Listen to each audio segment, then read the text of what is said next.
Hello friends, welcome back to my YouTube channel. मैं doctor Parvez Khan और आज हम बात करेंगे डिप्रेशन के बारे में पूरी तरह से। दोस्तों, हम बात करेंगे डिप्रेशन कितना कॉमन है, इसका क्या लक्षण है या क्यों होता है, इसका होने का कारण क्या है और इसका क्या इलाज है और किसके पास यह बीमारी ठीक होगा, किसके पास आपको जाना है।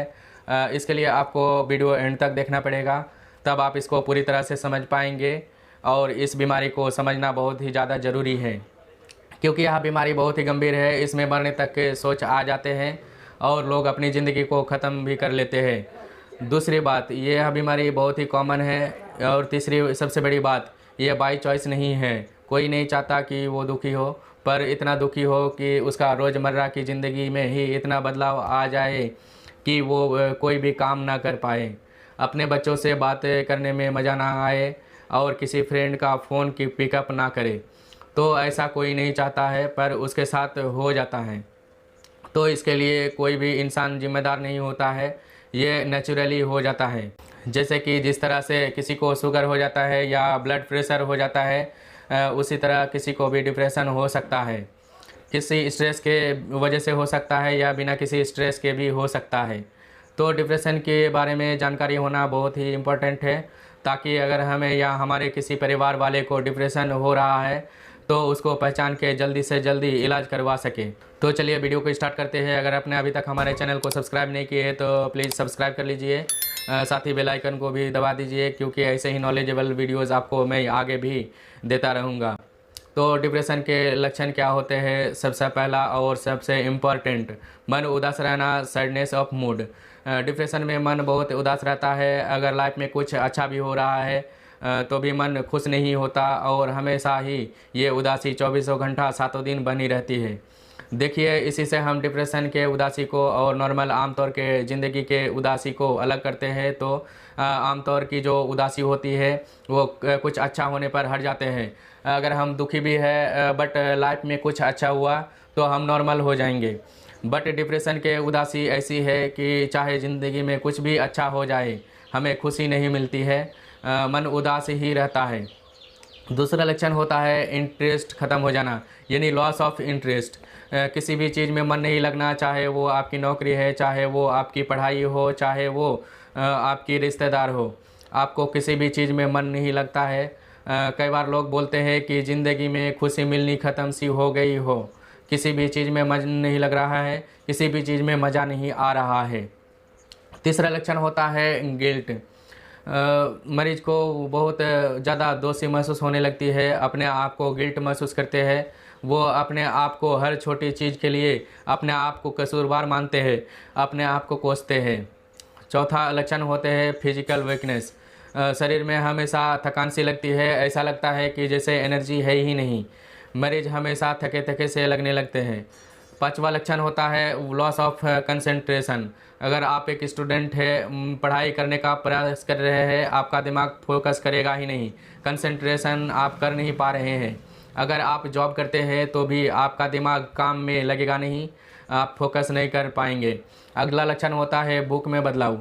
आमतौर में भूख कम हो जाती है, लोगों की भूख भी कम हो जाती है और उसके वजह से वज़न भी कम होने लगती है।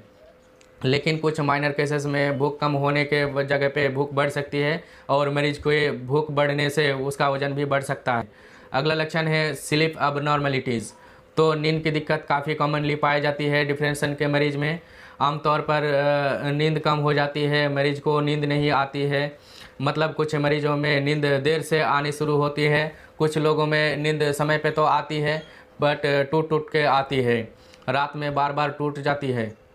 लेकिन डिप्रेशन में जो टिपिकल नींद की दिक्कत है वो है सवेरे सवेरे नींद टूट जाना। मतलब मान लीजिए आप नॉर्मली 8 बजे सो के उठते हैं, लेकिन डिप्रेशन के वजह से आपकी नींद 6 बजे टूट सकती है, या 6 बजे से पहले भी आपका नींद टूट सकती है। और आखिर में अपने आप को नुकसान पहुंचाने वाला विचार आना। लोगों के मन में विचार आते हैं कि क्या रखा है इसी ज़िंदगी में, इसे ख़त्म कर दिया जाए। कई बार आत्महत्या बहुत ही कंक्रीटिव विचार आने लगते हैं कि मैं अपनी ज़िंदगी को ख़त्म करूँगा ही करूँगा। तो यदि इस तरह का लक्षण आपको 2 हफ्ता से ज़्यादा हो रहा है तो ये डिप्रेशन हो सकता है, ये एक बीमारी हो सकती है। अब एक इम्पॉर्टेंट बात यह है कि ऐसा नहीं है कि हर मरीज़ की लाइफ में कुछ ख़राब होने के बाद ही ये लक्षण आएंगे। अक्सर पाया जाता है कि लाइफ में कुछ ख़राब हुआ है उसके बाद ही ये लक्षण आए, बट ऐसा भी हो सकता है कि ज़िंदगी में सब कुछ ठीक चल रहा है, कोई दिक्कत नहीं है, फिर भी ये सडनली ये लक्षण आने शुरू हो गए हैं। तो बिना किसी वजह के भी ये लक्षण आ सकते हैं और डिप्रेशन हो सकता है। तो अब बात करते हैं कि लक्षण आते क्यों है, डिप्रेशन होता क्यों है, क्या है डिप्रेशन के कारण। तो डिप्रेशन के मेनली 3 कारण होते हैं। एक है जेनेटिक, दूसरा है बायोलॉजिकल और तीसरा है साइकोसोशल। जेनेटिक मतलब आनुवंशिकता, जीन्स में आना, पेरेंट्स से डिप्रेशन आना। मतलब यदि पेरेंट्स को डिप्रेशन है, डिप्रेशन की गोलियां खा रहे हैं, तो बच्चों को डिप्रेशन की बीमारी आने की संभावना ज़्यादा होती है। यदि माता पिता दोनों को डिप्रेशन है तो 30 से 40% बच्चों को डिप्रेशन आने की चांसेस होता है। इसके अलावा अगर जुड़वा भाई बहन है तो यदि एक को डिप्रेशन हो गया तो दूसरे को होने के चांसेस ज़्यादा होते हैं। अब दूसरा कारण जो है वो है बायोलॉजिकल फैक्टर, मतलब केमिकल लोचा। तो दोस्तों ब्रेन में जो साइनेप्स होते हैं, मतलब एक नर्व और दूसरे नर्व जब एक दूसरे को जहाँ जुड़ जाती है उसको बोलते हैं साइनेप्स। तो साइनेप्स में जो केमिकल है सेरोटोनिन, डोपामिन और नोरफिनेफ्रिन, मेनली ये 3 केमिकल की मात्रा जो है उसमें कम हो जाते हैं और ये तीनों की मात्रा कम होने से डिप्रेशन आ जाता है, जिसको बोलते हैं केमिकल लोचा, इम्बैलेंस ऑफ न्यूरोट्रांसमीटर्स। और इसलिए इन केमिकल्स को बढ़ाने वाला या इनको सेंसिटाइज करने वाला जो भी दवाई है उसको आपके डॉक्टर आपको दे सकते हैं। तो ये है बायोलॉजिकल फैक्टर। और तीसरा जो है साइकोसोशल फैक्टर, जिसका मतलब है यदि घर में किसी की डेथ हो गई है, ये माँ बाप में से किसी की डेथ हो गई, बहुत बड़ा कुछ दुर्घटना हो गया और फिर नौकरी चली गई, धंधे में लॉस हो गया, या बचपन में कोई चाइल्ड एब्यूज हो गया, बचपन में कोई मारपीट हो गया या सेक्सुअल एब्यूज किया गया बचपन में, या फिर माता पिता का डिवोर्स हो गया है और अकेले माँ ने या फिर अकेले पिता ने उसको पालन पोषण किया है, जैसे काफ़ी सारे साइकोसोशल फैक्टर्स है भी इसमें जिम्मेदार है। डिप्रेशन इसमें भी हो सकता है।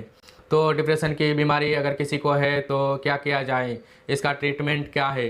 देखिए सबसे पहले तो इस बात को याद रखिए कि डिप्रेशन को कोई अपनी खुशी से चुनता नहीं है, ये बाय चॉइस नहीं है, पर इसका ट्रीटमेंट बाय चॉइस है, इसको मेडिकली ठीक किया जा सकता है।